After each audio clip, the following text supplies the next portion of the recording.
Hello बच्चों, हम पढ़ रहे थे सॉलिड स्टेट और सॉलिड स्टेट के आज के लेक्चर में हम देखेंगे 3D क्लॉज पैकिंग। और इस 3D क्लॉज पैकिंग के बारे में सबसे पहले तो हम बता देते हैं, बच्चे इसके अंदर बहुत ज़्यादा कन्फ्यूज रहते हैं। कन्फ्यूजन का रीज़न क्या होता है इसमें?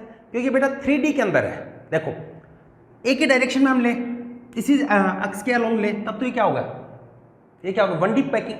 अगर वहाँ पर हम इस डायरेक्शन में भी एटम को रखें और इस डायरेक्शन में इसमें भी एटम को रखें, तभी हमारी क्या होगी 2D। हमारा बोर्ड है 2D, तो हम 2D तक तो इजीली समझ सकते हैं। अब यहाँ पे हमें इसके ऊपर और नीचे भी एटम को रखना है, तो ऊपर और नीचे तो इसके रख नहीं सकते हम, इसलिए थोड़ा सा समझने में मुश्किल होती।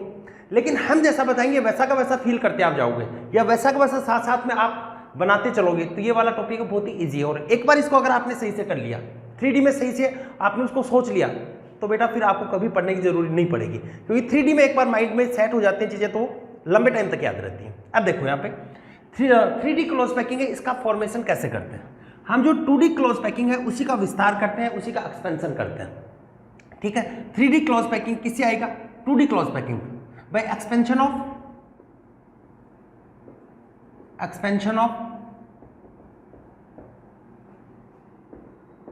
2D close packing, by expansion of 2D close packing. 3D close packing वो कहां से मिलेगी आपको? 2D क्लोज पैकिंग है, इसके विस्तार करने से, इसको एक्सपेंड करने से मिलेगी, ठीक है। किस टाइप से एक्सपेंड करते हैं, कौन कौन सी यहाँ पे पैकिंग मिल सकती है आपको? तो बेटा 3D क्लोज पैकिंग वो 3 टाइप की हमें मिलेगी। कौन कौन सी 3 टाइप? जैसे 2D के अंदर हमने देखा 2 टाइप के लेटिस मिल रहे थे, एक तो स्क्वायर लेटिस और एक मिल रहा था हेक्सागोनल लेटिस। एक तो स्क्वायर लेटिस है, इसका हम 3D के अंदर विस्तार करेंगे, और ऐसे ही हम जो हेक्सागोनल है उसको हम 3D में देखेंगे। तो हेक्सागोनल को जब 3D में देखेंगे तो वहां पर 2 टाइप की क्लोज पैकिंग मिलेंगी, 3D क्लोज पैकिंग। वैसे स्क्वायर लेटिस को हम देखते हैं तो एक टाइप की क्लोज पैकिंग मिलती है। तो पहले देखो स्क्वायर लेटिस को बता रहे हैं, स्क्वायर लेटिस, इसके लिए इसकी क्लोज पैकिंग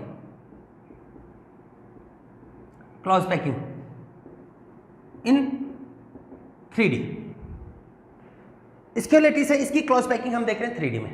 स्क्वायर लेटिस का फॉर्मेशन कैसे हुआ था? एटम से उसको आपने पैरेलल रो में रखा था, किस टाइप से रखा था ये हम बता चुके हैं। ये एक एटम रखा, इसके नीचे दूसरा एटम रखा, ये इसके अंदर तीसरा एटम रखा, इस टाइप से एटम एक रो के अंदर रखा। फिर पैरेलल रो बनाते हो तो इस एटम के एग्जैक्ट नीचे दूसरे एटम को रखा जाता है, उसके डिप्रेशन में नहीं रखते, एग्जैक्ट इसके नीचे ऐसे एटम को रखते हैं, एग्जैक्ट इसके नीचे एटम के एग्जैक्ट नीचे एटम को रखते हैं, ऐसे इस टाइप का रिपीटेशन करते हैं।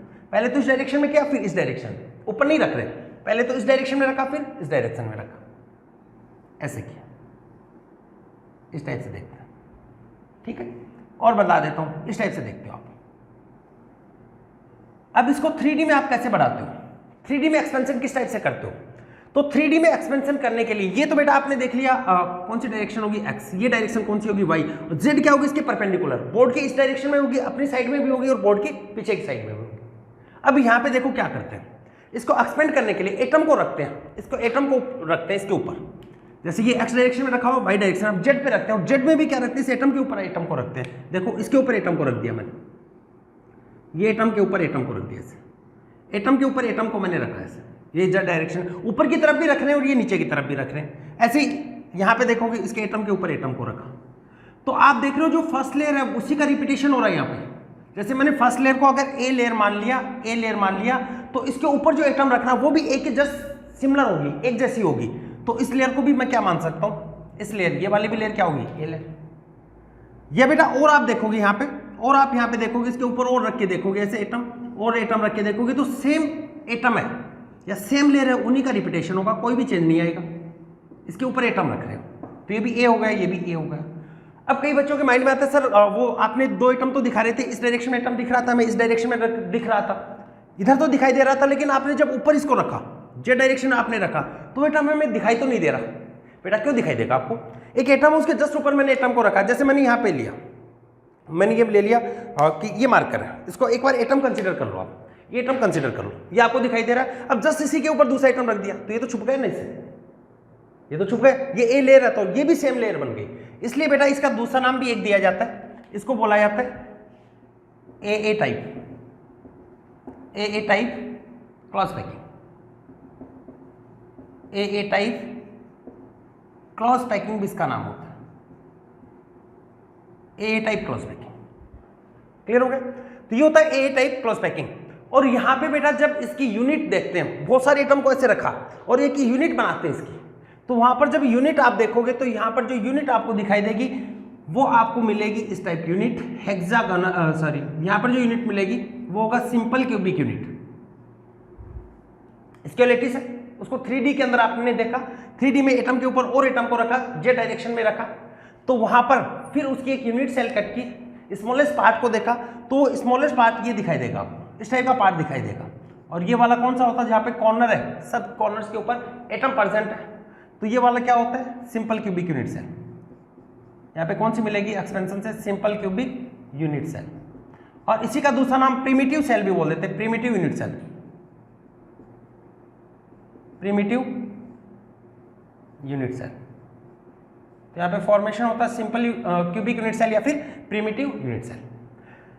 कई बार बेटा यहाँ पर कोऑर्डिनेशन नंबर भी पूछ लिया जाता है, और मैंने आपको बताया था कोऑर्डिनेशन नंबर क्या होता है, एक एटम जितने मैक्सिमम एटम के साथ में कांटेक्ट में रहते हैं वो उसका होता है कोऑर्डिनेशन नंबर। तो यहाँ पे देखो एक एटम कितने एटम को टच कर रहे हैं, जैसे मैंने यहाँ पे इस एटम की बात की, एक एटम को ले लिया, जैसे मैंने इस एक एटम को पकड़ा, इस वाले एटम को मैंने लिया, ये एटम किसके टच में, इस वाले एटम के टच में, इसके भी टच में, इसके टच में, इसके टच में, कितना होगा 4 एटम के टच में। साथ में बेटा ऊपर जो आपने एटम रखा उसके भी टच में, और जे डायरेक्शन में पीछे की साइड में जो एटम है उसके भी टच में। तो टोटल कितने एटम के टच में आ रहा है देखिएगा फिर से, इस वाले एटम को मैंने देख लिया, ये वाला एटम कितने एटम के टच में आ रहा है, इस वाले एटम के टच में, यहाँ पे टच में, यहाँ पर 4 तो यहाँ पर आपको दिखा रहे हैं, एक इसके ऊपर की तरफ होगा जे डायरेक्शन आपकी तरफ, और एक बोर्ड है उसके पीछे की तरफ। तो अभी टोटल कितने एटम के साथ में टच में, मैक्सिमम कितने एटम, इसके नियरेस्ट एटम है जिसके साथ में टच में, तो मैक्सिमम कितने हो गए 4, तो इधर एक ऊपर एक नीचे 6, तो इसका कोऑर्डिनेशन नंबर कितना होगा 6। ये ज्यादा कोई इंपॉर्टेंट नहीं है, क्यों इंपॉर्टेंट नहीं है, वैसे इंपॉर्टेंट तो है। आपको ये बता देते हैं कि सर जब इस टाइप की क्लोज पैकिंग होती है तो बीच में गैप भी बच रहा है, गड्ढा भी बच रहा है, यहाँ पे ये वॉइड भी बच रहे हैं, इसमें यहाँ पे वॉइड भी बन रहे हैं, तो इसकी तो पैकिंग एफिशिएंसी कम होगी ना, बिल्कुल कम होगी। अगर 3D वाले को आपस में कंपेयर करोगे तो इसकी पैकिंग एफिशिएंसी सबसे कम मिलेगी आपको, लेकिन अगर 2D के साथ में कंपेयर कर रहे हो तो 2D की कंपेरिजन में देखो 1D वाला नॉट सो इफेक्टिव, उसके बाद में 2D 1D की कंपेरिजन में इफेक्टिव होता है, और 3D वाले होते हैं वो 2D की रेस्पेक्ट में, उसके रेस्पेक्ट में ज्यादा इफेक्टिव होंगे। तो 2D की कंपेरिजन में तो ये इफेक्टिव है, लेकिन 3D के अंदर हम पढ़ेंगे उसमें ज्यादा इफेक्टिव नहीं है। क्लियर हो गया? तो ये स्क्योलेटिस है, 3D स्क्योलेटिस है, उसका आपने फॉर्मेशन किया, या स्क्योलेटिस जो 2D में स्क्योलेटिस मिला उसको आपने किस में बनाया 3D में, ठीक है, 3D के अंदर इसका एक्सपेंशन किया। इसको नोट कर लीजिए बेटा, साथ साथ में बनाते हुए चलना, ये तो सिंपल सा है, उसके बाद में थोड़ा सा कंफ्यूजिंग स्टार्ट होगा, लेकिन आपको कंफ्यूज नहीं होने देंगे, इस बात की गारंटी है, बस आप दिल से एक बार हमारे साथ में जुड़ जाइए। इसको नोट कर लो। इसके बाद में आपको बताते हैं हेक्सागोनल के अंदर कि हेक्सागोनल क्लोज पैकिंग है उसको किस टाइप से 3D के अंदर एक्सपेंड करेंगे। बेटा हम पढ़ रहे थे 3D क्लोज पैकिंग, और 3D क्लोज पैकिंग में स्क्योलेटिस है, उससे तो क्लोज पैकिंग हमने पढ़ ली थी। अब देखो स्क्योलेटिस के बाद में हमें 3D क्लोज पैकिंग है वो हेक्सागोनल से पढ़नी है। जैसे 2D के अंदर हेक्सागोनल थी, उसको हम 3D के अंदर एक्सपेंशन करके देखते हैं कि 3D में उनकी कौन कौन सी स्ट्रक्चर बनती है, किस टाइप से होता है। देखो तो हमारा हेडिंग है 3D close packing from 2 dimensional hexagonal packing, 2 dimensional hexagonal packing. देखिएगा हेक्सागोनल पैकिंग में हमने क्या किया था, हमने एटम्स को देखो ऐसे रखा था, 2D के अंदर बात कर रहा हूं पहले मैं, एटम को इस टाइप से रखा, एटम्स को ऐसे रखा जाता है, इस टाइप से बेटा हमने एटम को रखा, एक लेयर बना ली, ये एक्स डायरेक्शन में मान ली। वाई डायरेक्शन में जब इसका एक्सपेंशन करते हैं तो यहाँ पर जो इसके वॉइड का फॉर्मेशन होता है, इस वॉइड के अंदर हम एटम्स को प्लेस करते हैं, ऐसे एटम को रखते हैं ऐसे, यहाँ पे जो वॉइड्स का फॉर्मेशन होता है यहाँ पे एटम को रखा इस टाइप से, ठीक है। और बता देते हैं एक और, इस टाइप से 2D के अंदर हेक्सागोनल लेटिस है, इसका फॉर्मेशन हो गया। अब यहाँ पे देखो इसको 3D में एक्सपेंशन करने के लिए क्या करते हैं, यहाँ पर जो वॉइड है इसके ऊपर हम एटम्स को रखते हैं, इसकी सेकेंड लेयर बनाते हैं, उसके बाद में इसकी थर्ड लेयर का भी फॉर्मेशन करते हैं। जब इसका एक्सपेंशन करते हैं, पहले मैं ये बता देता हूँ आपको, जब इसका एक्सपेंशन करते हो आप 3D के अंदर जब इसको देखते हो तो यहाँ पर 2 टाइप की स्ट्रक्चर बनती है। एक तो यहाँ पे बनेगी HCP, एक तो HCP बनेगी, इसी को हम बोल देते हैं ABAB टाइप। ये होता है ABAB टाइप, इसको बोला जाता है ABAB टाइप। और दूसरी यहां पे होगी, दूसरी यहां पे होती है CCP, या इसी को बोल देते हैं FCC, यूनिट सेल है, इसका फॉर्मेशन होगा और इसको नाम दिया जाता है ABC टाइप। इसको क्या बोलेंगे बेटा? ABC type. मेरा फर्स्ट एक्सपीरियंस है इसके अंदर, डिजिटल बोर्ड के अंदर। देखिएगा, कोशिश करते हैं इसको अच्छे से एक्सप्लेन कर पाए। तो आपने ये 2D देखा था, अब इस 2D को हम किस में देखेंगे? 3D के अंदर। इसका एक्सपेंशन कर रहे 3D में। अब यहाँ पे एक लेयर बनाई है, ये वाली एक लेयर बन गई, इसको मैंने बोल दिया फर्स्ट लेयर, ये बोल दिया फर्स्ट लेयर, फर्स्ट लेयर बनाया, या इसको मैं ए लेयर भी बोल देता हूँ, ये बन गई हमारी ए लेयर। अब यहाँ पे क्या करते हैं? अब यहाँ पर जो डिप्रेशन है, सेकेंड लेयर जब बनाते हैं तो यहाँ पे ये जो डिप्रेशन है, इस डिप्रेशन के ऊपर हम एटम्स को रखते हैं। जब इन डिप्रेशन के ऊपर एटम्स को रखते हैं तो दो टाइप के वॉइड्स का फॉर्मेशन होगा। दो टाइप के वॉइड कौन कौन से बनेंगे? एक वॉइड यहाँ पे फॉर्मेशन होगा ऑक्टाहेड्रल वॉइड, और एक वॉइड का फॉर्मेशन होगा वो होता है टेट्राहेड्रल वॉइड। सबसे पहले मैं इस वॉइड की बात करूं कि वॉइड है वो किस टाइप से बनता है। तो वॉइड है, इसको अगर मैं देखूं कि किस टाइप के वॉइड का फॉर्मेशन यहाँ पे हो रहा है, जैसे मैंने यहाँ पे बात की टेट्राहेड्रल वॉइड की बात कर रहा हूँ मैं, तो 3 एटम इस टाइप से अरेंज है। ट्राइगोनल वॉइड है, ये तो होता है बेटा ट्राइगोनल वॉइड। हालांकि वॉइड में यहाँ पे क्यों बता रहा हूँ, वॉइड को अलग से भी हम पढ़ेंगे, अलग से अपना होता है, सब टॉपिक होता है। तो यहाँ पे बेटा आप बात करें क्योंकि यहाँ पे वॉइड का फॉर्मेशन होगा, उसी के बेसिस में हम इन स्ट्रक्चर है इनको देखेंगे। तो यहाँ पे देखो ये वाला जो वॉइड होता है ये होता है ट्राइगोनल वॉइड, इस टाइप से ट्राइगोनल वॉइड है। अब इसके ऊपर मैंने एक वॉइड और रखा, इसके ऊपर एक वॉइड और रख दिया मैंने, जैसे यहाँ पे एक वॉइड और रखा, ये वॉइड रखा, तो 3 वॉइड है वो तो एक ऐसे प्लेन में आ गए, चौथा इसके ऊपर है। तो पीछे से आप देखोगे तो पीछे से यहाँ पे एक वॉइड आपको दिखाई देगा, यहाँ पे एक वॉइड आपको दिखाई देगा, जो ऊपर से तो एटम से ढका हुआ है, लेकिन बोर्ड इसके बैक साइड से आपको जाके देखोगे तो बैक साइड से जब इसको जाके आपने देखा तो यहाँ पे जो आपकी स्ट्रक्चर बनेगी वो कैसा बनेगा? टेट्राहेड्रल टाइप का बनेगा। ठीक है, तो ये होता है टेट्राहेड्रल वॉइड। ऐसे फॉर्मेशन यहाँ पे ऑक्टाहेड्रल वॉइड का फॉर्मेशन होगा। किस टाइप से ऑक्टाहेड्रल बनता है उसको मैं बताऊंगा। तो यहाँ पे एक चीज ध्यान में रखना, ये जो फर्स्ट लेयर बन रही है ना, इस फर्स्ट लेयर की जो सेंटर होगा ना, ये फर्स्ट लेयर वाला एटम, इसके सेंटर पे टेट्राहेड्रल वॉइड बनेगा। ये माइंड में एक बार सेट कर लो, उसके बाद में समझना बहुत ईजी होगा। ठीक है, तो यहाँ पे आपको ये ध्यान में रखना है, यहाँ पे ये जो फर्स्ट लेयर है, फर्स्ट लेयर वाला है, इसका जो एटम है इसके सेंटर के ऊपर तो क्या बनेगा आपका? Tetrahedral void. और अब यहाँ पे जो पहले से वॉइड बने हुए, देखो यहाँ पे जो ट्राइगोनल वॉइड आपको दिखाई दे रहा है, ऐसा ट्राइगोनल वॉइड दिखाई दे रहा है, इसके ऊपर फॉर्मेशन होगा, यहाँ पे ऑक्टाहेड्रल वॉइड का फॉर्मेशन होगा जब हम इन लेयर्स को रिपीट करेंगे। ठीक है, माइंड में क्या सेट रखना है, ये 2D वाली हेक्सागोनल है, इसमें जो एटम है इसके सेंटर पे किसका फॉर्मेशन होगा? टेट्राहेड्रल वॉइड का। और यहाँ पे जो आपको वॉइड दिखाई दे रहा है, यहाँ पे जो आपको वॉइड दिखाई दे रहा है, ये जो वॉइड दिखाई दे रहा है, इन वॉइड के अंदर किसका फॉर्मेशन होगा? लेयर की रिपीटेशन करने पर ऑक्टाहेड्रल वॉइड है उसका फॉर्मेशन होगा। देखो कैसे रिपीट करेंगे, तो सेकेंड लेयर का रिपीटेशन कैसे होगा? 3 लेयर का यहाँ पे रिपीट करके देखेंगे। तो ये तो फर्स्ट लेयर होगी आपकी। ठीक है, सेकेंड लेयर के लिए आते हैं। देखो सेकेंड लेयर के अंदर बेटा मैं सेकेंड लेयर में यहाँ पे जो डिप्रेशन बन रहे हैं, यहाँ पे जो स्पेस खाली हो रहा है, उसके ऊपर मैं एटम्स को रख रहा हूँ। देखो यहाँ पे मैंने एटम को रखा है ऐसे, इनके स्पेस में सेकेंड लेयर बना रहे हैं, ऐसे एटम को रख रहा हूँ। किसका फॉर्मेशन किया है? सेकेंड लेयर का। यहाँ पे ऐसे मैंने एटम को रखा, यहाँ पे ऐसे एटम को रख रहा हूँ मैं,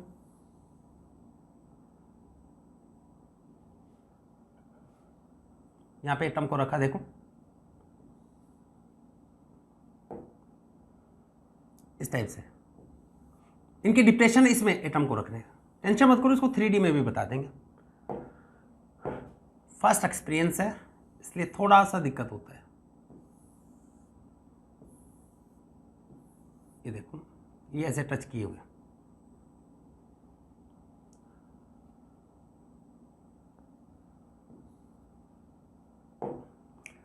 फर्स्ट एक्सपीरियंस में थोड़ा बहुत दिक्कत होगी, इसलिए बेटा कहा जाता है कि बार बार प्रैक्टिस करनी चाहिए। फिर सर आप क्यों नहीं करके आए? चलो अब देखो इसके ऊपर जब लेयर का रिपीटेशन करते हैं, यहाँ पे जब इस लेयर को रिपीट करोगे आप यहाँ पे, तो यहाँ पे देखो इनके जो स्पेस है इसके अंदर हम फिर से वॉइड को रख रहे हैं।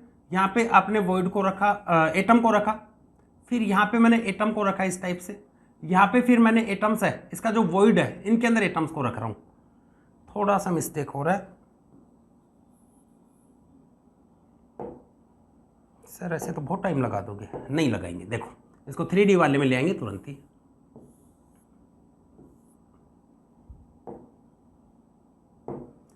यहाँ पे मैंने ये वाला जो स्पेस है इसके अंदर एटम को रखा, और इसका जो ये डिप्रेशन है यहाँ पे मैंने एटम को रखा ऐसे, एक बार बता देता हूँ मैं रफली थोड़ा, ऐसे एटम को मैंने रखा। इस टाइप से मैं इसको रिपीट करता जाऊंगा। तो यहाँ पे जो पहली वाली लेयर है, ये वाली तो लेयर आपकी कौन सी लेयर है, सेकेंड लेयर है, ये लेयर होगी आपकी सेकेंड लेयर, और इसी को मैं बोल देता हूँ बी लेयर बोल देता हूँ एक बार, ठीक है।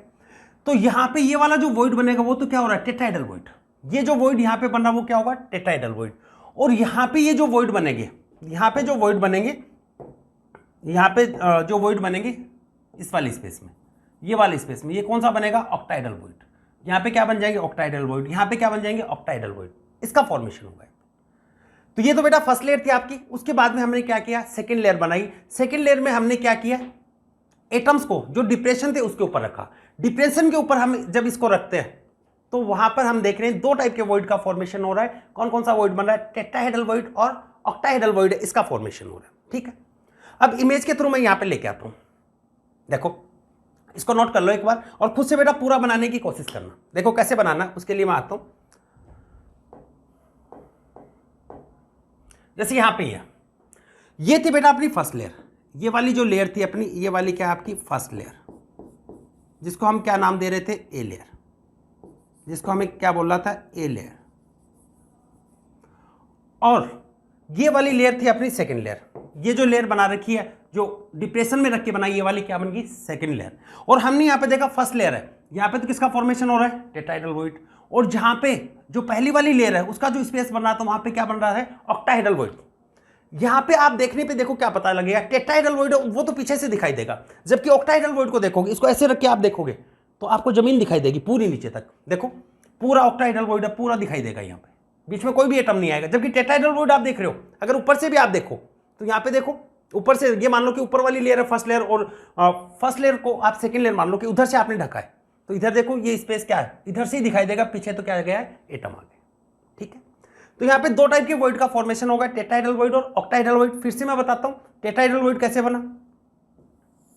ये फर्स्ट लेयर के एटम थे, ये ट्राइगोनल वॉइड बना रहे थे, इसके ऊपर जब मैंने एटम को रखा तो यहाँ पे कौन से वॉइड का फॉर्मेशन होगा, टेट्राहेड्रल वॉइड। अब ऑक्टाहेड्रल वॉइड है, उसका फॉर्मेशन कैसे हुआ, ऑक्टाहेड्रल वॉइड का देखो, ये वाला ऑक्टाहेड्रल वॉइड कैसे बना है, इस टाइप से बना है। ये आपने एटम को रखा ऐसे, इस टाइप से ये एटम को रखा। उसके बाद में देखो फिर जब इन रिपीटेशन में आप चलोगे तो इनके जब रिपीटेशन में आप चलते हो तो इस टाइप से एटम को रख रहे हो, इस टाइप से एटम को रख रहे हो। तो यहां पे बीच में इस वाले पार्ट में, बीच वाले पार्ट में यहां पे किसका फॉर्मेशन हो जाता है, ऑक्टाहेड्रल वॉइड, इसका फॉर्मेशन हो जाता है, ठीक है। तो सबसे पहले तो आपको ये बता रहे हैं कि अभी तक आपका कंप्लीट नहीं हुआ है, 3D कंप्लीट नहीं हुई है अभी। तो सिर्फ बेटा आपको क्या बताया कि टेट्राहेड्रल वॉइड का फॉर्मेशन कैसे होता है और ऑक्टाहेड्रल वॉइड है इसका फॉर्मेशन किस टाइप से हुआ। तो इस टाइप से टेट्राहेड्रल वॉइड बनेगा और ऑक्टाहेड्रल वॉइड है इनका फॉर्मेशन हुआ। इसका स्क्रीनशॉट ले लो, उसके बाद में आगे चलते हैं। स्क्रीनशॉट लो इसका। अब आपको थर्ड लेयर बता रहे हैं कि HCP यूनिट सेल है, वहां पे थर्ड लेयर कैसे बनेगी। ये तो क्लियर होगा, आपका फर्स्ट लेयर है और ये वाली लेयर, ये वाली लेयर, ये कौन सी है, बी लेयर, ये हो गया आपकी बी लेयर। इसी को मैंने बोल दिया सेकंड लेयर, ये बन जाता है सेकंड लेयर, ये सेकंड लेयर। थर्ड लेयर में यहां पे क्या करते हैं, थर्ड लेयर में क्या करते हैं बेटा, यहां पर जो टेट्राहेड्रल वॉइड है, ये टेट्राहेड्रल वॉइड है, इसके ऊपर हम एटम्स को रखना स्टार्ट करते हैं। थर्ड लेयर में क्या करेंगे, टेट्राहेड्रल वॉइड के ऊपर एटम को रखेंगे। देखो रख के देखते हैं, टेट्राहेड्रल वॉइड है, इसके ऊपर एटम को रखने पे थर्ड लेयर इसका फॉर्मेशन होगा। देखो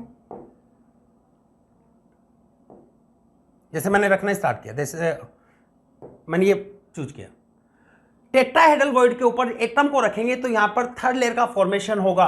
तो ये टेट्राहेड्रल वॉइड, इसके ऊपर आपने एटम को रखा, तो एटम को रखा तो आपको ये दिखाई दे रहा है कि फर्स्ट वाली जो लेयर है वो ढकती जा रही है, वो कवर होती जा रही है। क्या अब ये देखो जो हल्की वाली लेयर थी वो आपको दिखाई दे रही है क्या, उसकी जगह तो ये येलो वाली आ गई, ये थर्ड लेयर है, ये वाली थर्ड लेयर है, इसको कवर कर लिया, इस थर्ड लेयर ने इसको कवर कर लिया। ये देखो ये थर्ड लेयर है, ये इसको कवर करती जा रही है, ये थर्ड लेयर है, ये इसको कवर करती जा रही है। तो यहां पे बेटा हम ये देख रहे हैं ए लेयर थी, उसके बाद में ये वाली ए लेयर थी, उसके बाद में बी लेयर है। अब जब आपने टेट्राहेड्रल वॉइड को कवर करना स्टार्ट किया, टेट्राहेड्रल वॉइड है उसके ऊपर एटम को रखना आपने स्टार्ट किया, तो जैसे टेट्राहेड्रल वॉइड के ऊपर आपने एटम रखा तो इनके ऊपर एटम रखते ही क्या मिलेगी आपको, टेट्राहेड्रल वॉइड पे एटम रखोगे तो फर्स्ट वाली लेयर है इसका रिपीटेशन हो रहा है, ठीक है। तो यहां पर एचसीपी यूनिट सेल में क्या होता है, टेट्राहेड्रल वॉइड है आपका, जो टेट्राहेड्रल वॉइड है इसके ऊपर आपने एटम सा उसको अरेंज किया, तो उससे कौन सी लेयर का रिपीटेशन हो रहा है, फर्स्ट वाली लेयर का रिपीटेशन हो रहा है, इसलिए इसको हम क्या बोल देते हैं, एबी टाइप लेयर, ठीक है। ये होती है आपकी एबी टाइप लेयर। और ये वाला डायग्राम आपके एनसीईआरटी में दे रखा है, उस पर बेटा एक बार ट्राई करके देखिएगा। हाँ, अलग अलग कलर के पेन ले लो, उससे पहले ये वाली लेयर बनाओ, उसके जो स्पेस था, उसके जो डिप्रेशन थे, उसमें आपने क्या रखा है, दूसरी लेयर के एटम रखे, फिर थर्ड लेयर के एटम आपने कहां पर रखे हैं, टेट्राहेड्रल वॉइड है इसके ऊपर थर्ड लेयर के एटम रखे। तो इनको रखने से जो आपकी फाइनल लेटिस बनेगा उसकी जो यूनिट सेल आएगी वो कौन सी यूनिट सेल आएगी, एचसीपी यूनिट सेल आएगी। देखो ये वाली यूनिट सेल आएगी इसके अंदर, एक सेकंड देख लेते हैं। ये तो आपको ऑक्टाहेड्रल वॉइड है उसके बारे में बताया, ये वाली इस टाइप से पैकिंग होगी, ये वाली आपको दिखाई दे रहा होगा यहाँ पे, इसका ये वाली दिखाई देगी, यानी यहाँ पे क्या होगा, फर्स्ट लेयर होगा, उसके बाद में ये वाली सेकंड लेयर आएगी, उसके बाद में फिर किसका रिपीटेशन होगा, फर्स्ट लेयर का। देखो ए लेयर आ गई, उसके बाद में कौन सी लेयर आएगी, बी लेयर, फिर कौन सी आएगी, ए लेयर, फिर बी लेयर आएगी, फिर कौन सी आएगी, ए लेयर। इसलिए इसको क्या बोल देते हैं, एबी टाइप की स्ट्रक्चर भी बोला जाता है, ठीक है। तो इसे फाइनल आप देखोगे तो ये वाली बनेगी, ये वाला हेक्सागोनल स्ट्रक्चर है, इसका फॉर्मेशन होगा।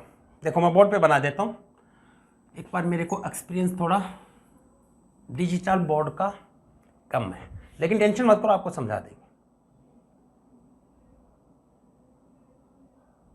देखो किस टाइप की स्ट्रक्चर बनती है, इस स्ट्रक्चर का फॉर्मेशन होगा, ये तो बनेगी ए लेयर,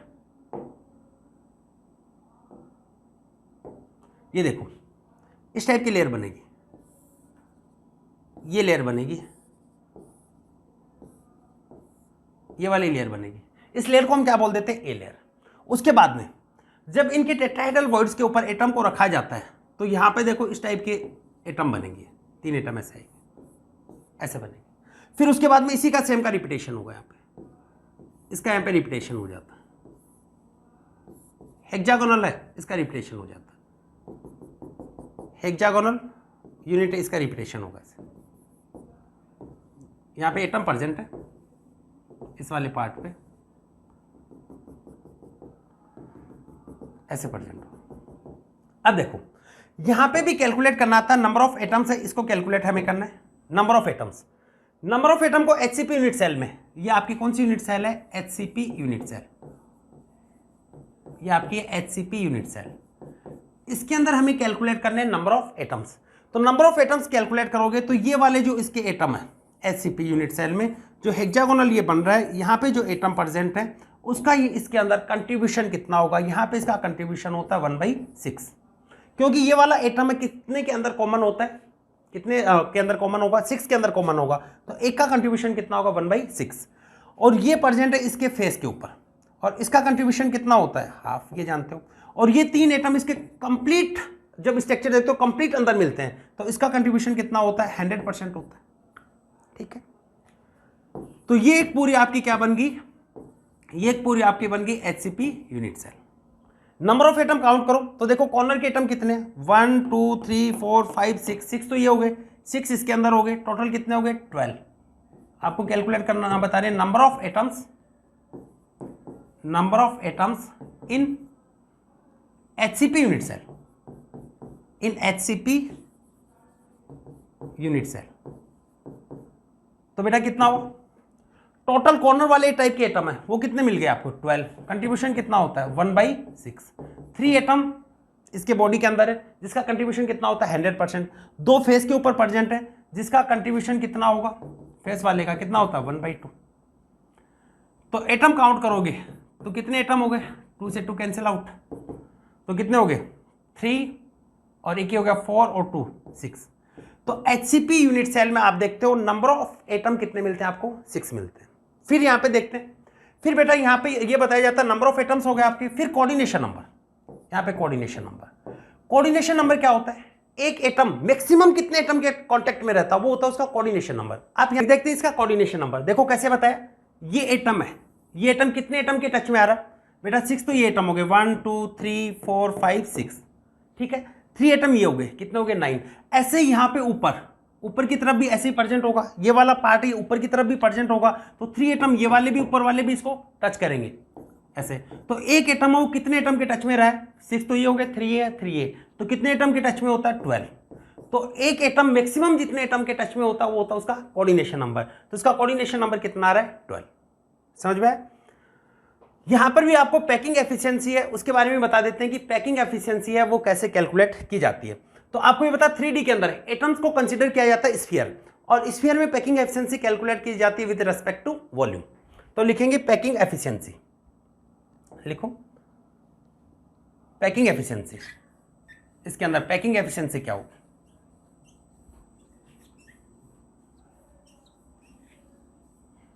देखिए पैकिंग एफिशिएंसी,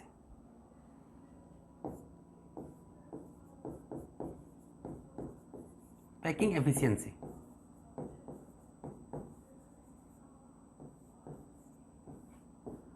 पैकिंग एफिशिएंसी क्या होगी? Volume of atoms upon volume of unit cell. तो यहां पे बात करें पैकिंग एफिशिएंसी होती volume of atom, volume of atoms upon volume of HCP unit cell multiply by 100, ये होगा। तो वॉल्यूम ऑफ एटम्स में क्या होगा? एक एटम का वॉल्यूम कैलकुलेट कर लो, नंबर ऑफ एटम है उससे मल्टीप्लाई कर दो, और यहां पर एटम को कंसीडर क्या किया जाता है? स्फीयर, और स्फीयर का वॉल्यूम क्या होता है? 4/3 पाई r3। नंबर ऑफ एटम कितने हैं? 6। Volume of HCP unit cell, बेटा नीट के अंदर volume of HCP unit cell है, आप डायरेक्ट इसको याद रख लेना, ये होता है 24√2r3। ये होता है HCP है, हेक्सागोनल यूनिट होता है, उसका वॉल्यूम होता है 24 × √2r3 मल्टीप्लाई 100। तो इसको सोल्व करते हैं तो ये बेटा आता है आपका 74%। तो HCP यूनिट सेल है, इसका कोऑर्डिनेशन नंबर 12 होता है, जो किसके इक्वल मिल रहा है आपको? FCC के इक्वल मिल रहा है। नंबर ऑफ नेबर एटम बोल दो या कोऑर्डिनेशन नंबर बोल दो, एक ही बात है, क्योंकि नंबर ऑफ नेबर एटम भी कौन से होते हैं? जो टच करने वाले एटम होते हैं, और ये नियरेस्ट नेबर एटम है, हम कैलकुलेट कर चुके हैं। इसके लिए हमारा वीडियो 3rd वाली वीडियो में सारा मैंने डिटेल में बताया, ठीक है। इसको नोट कर लो, नोट कर लीजिए इसको। उसके बाद में बताते हैं CCP यूनिट सेल, इसके बाद में आते हैं CCP यूनिट सेल में। CCP यूनिट सेल,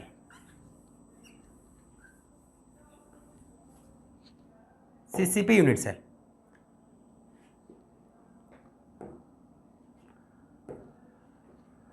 सेकेंड वाला CCP unit cell, CCP unit cell. और बेटा CCP यूनिट सेल है, ये बोल सकते हो FCC यूनिट सेल, यानी यहाँ पे जो आपको यूनिट सेल मिलेगी वो क्यूबिक यूनिट सेल मिलेगी। और क्यूबिक यूनिट सेल में कौन सी यूनिट सेल मिलती है? Face centred cubic unit cell है, इसका फॉर्मेशन होता है। ये बनता कैसे? वही हेक्सागोनल लेटिस बनाएंगे, और हेक्सागोनल लेटिस में जो इसका ऑक्टाहेड्रल वॉइड है उसके ऊपर एटम्स को हम रखते हैं, और उसमें जब एटम को रखते हैं तो फर्स्ट लेयर है उसका फॉर्मेशन 4th लेयर के अंदर होता है, इसलिए इसको क्या बोल दिया जाता है? ABC type, ABC type unit cell है, ये भी इसको बोला जाता है। देखो कैसे, मैं फिर से आपको बताता हूं। देखिए इस पे बात कर रहे हैं, आपने फर्स्ट वाली लेयर ली, फर्स्ट वाली लेयर आपकी फर्स्ट लेयर है, इसकी बात कर रहे हैं। ये फर्स्ट लेयर थी आपकी, ये थी आपकी ए लेयर, ये है ए लेयर। कैसे बनाई थी ए लेयर? ये तो 2D वाला हेक्सागोनल है, एटम्स को एक रो में रखा, उसके अंदर जो भी स्पेस आया था, जो वॉइड आया था, उसमें सेकेंड लेयर है उसको आपने रखा। सेकेंड लेयर ने उसको उसके अंदर एटम्स को रखकर 2D के अंदर स्ट्रक्चर बनाई। सेकेंड लेयर में हमने क्या किया है? सेकेंड लेयर में यहाँ पे जो डिप्रेशन है उसके अंदर एटम्स को रखा। क्लियर हो गया? जिससे टेट्राहेड्रल वॉइड का फॉर्मेशन हुआ और ऑक्टाहेड्रल वॉइड का। जब आपने HCP यूनिट सेल बनाई तो वहां पर आपने देखा कि एटम्स है, उसको कहां पे रखा? फिर 3rd लेयर के अंदर। आपने टेट्राहेड्रल वॉइड के ऊपर रखा, और जैसे ही टेट्राहेड्रल वॉइड के ऊपर आपने रखा, ये देखो इस पे रखा, तो ये वाली लेयर है वो कवर हो गई थी, यानी थर्ड लेयर के अंदर ही फर्स्ट लेयर का रिपीटेशन हो रहा है, इसलिए उसको हमने नाम दिया था एबी टाइप। और यहाँ पे हम एटम्स को कहाँ पे रखते हैं, इन ऑक्टाहेड्रल वॉइड। देखो ऑक्टाहेड्रल वॉइड के अंदर रखा, जैसे ये वाला ऑक्टाहेड्रल वॉइड है, ये ऑक्टाहेड्रल वॉइड है, इसके ऊपर मैंने एटम को रखा है। तो बताओ कोई लेयर का फॉर्मेशन, कोई लेयर है वो ढकी है क्या, कवर हुई है क्या, नहीं। ये ए लेयर है, ये सेकंड वाली आपकी कौन सी लेयर हो गई, ये हो गई आपकी बी लेयर। उसके बाद में आपने देखा ये वाली लेयर आपकी कौन सी आ गई, सी लेयर। उसके बाद में जब एटम को रखोगे, उसके बाद में जब एटम को रखोगे तब कौन कवर होगा, ए लेयर है, ये कवर हो गया। यानी फर्स्ट लेयर है उसका रिपीटेशन कहां पर होगा, ये तो फर्स्ट लेयर होगी, ये फर्स्ट लेयर, ये वाली कौन सी लेयर होगी, सेकंड लेयर, और ये वाली कौन सी लेयर होगी, थर्ड लेयर। अब आपने इसके ऊपर एटम को रखा, अब एटम को यहां पर रखोगे ऑक्टाहेड्रल वॉइड के ऊपर, तब फिर किसका रिपीटेशन होगा, फर्स्ट लेयर का। इसलिए हम इसको क्या बोल देते हैं, एबीसी टाइप यूनिट सेल बोल देते हैं, ठीक है। और जब इसको आप देखोगे, इसको आप 3D के अंदर, रियल 3D के अंदर जब इसको देखोगे या इसकी एक यूनिट सेल कट करोगे, तो वो यूनिट सेल कौन सी मिलेगी, एक क्यूबिक यूनिट सेल मिलेगी। और क्यूबिक में भी कौन सी मिलती है, face centre cubic unit cell है, इसका फॉर्मेशन होता है। देखो ये वाली यूनिट सेल आपको मिलती है, इस वाली यूनिट सेल का फॉर्मेशन होता है। यहां पर देखो ये वाली क्या होगी, फर्स्ट लेयर, उसके बाद में कौन सी होगी, सेकेंड लेयर, ये वाली क्या होगी, थर्ड लेयर, फिर रिपीटेशन किसका होगा, फर्स्ट लेयर का। इस टाइप से ये आपकी ए लेयर होगी, ये देखो ये एटम हो गया। उसके बाद में ये वाला एटम की कौन सी लेयर बन गई, बी लेयर। उसके बाद में इनसे कौन सी बन गई, सी लेयर। फिर किसका रिपीटेशन होता है, ए लेयर का। और जो रियल में ये यूनिट सेल आपको देखते हो, तो ये वाली यूनिट सेल कौन सी है, देखो ये ए लेयर हो गया, इधर से देख रहे हो तो ए लेयर, बी लेयर और सी लेयर, या ये वाली ए लेयर, फिर ये वाली बी लेयर, फिर ये सी लेयर, फिर किसका रिपीटेशन होगा, ए लेयर का। और यहाँ पर रियल में जो स्ट्रक्चर होती है वो कौन सी स्ट्रक्चर बनती है आपकी, कौन सी स्ट्रक्चर बन रही है, देखो ये वाली स्ट्रक्चर ही तो बन रही है, क्यूबिक यूनिट सेल बन रही है। और क्यूबिक में भी कौन सी यूनिट सेल बन रही है, एफसीसी, जहां पे एटम कहां पे आ रहे हैं, कॉर्नर, कॉर्नर के साथ साथ में, ये एटम है कॉर्नर के साथ साथ में, प्रत्येक फेस है उसके सेंटर पे भी आपको दिखाई देते हैं। और एफसीसी इसके लिए तो number of atoms, packing efficiency, coordination number सब कैलकुलेट कर चुके हैं। यहाँ पे नंबर ऑफ एटम याद है ना कितना आ रहा है, 8 एटम है कॉर्नर पे, कंट्रीब्यूशन कितना होता है, 1/8। प्रत्येक फेस के सेंटर पे एटम प्रेजेंट होता है, फेस कितनी होती है, 6, और इसका कंट्रीब्यूशन कितना होता है, 1/2। नंबर ऑफ एटम कितने आ रहे थे, 4। Coordination number, number of nearest neighbour atom, third lecture में बता चुके हैं कितना आ रहा है, 12।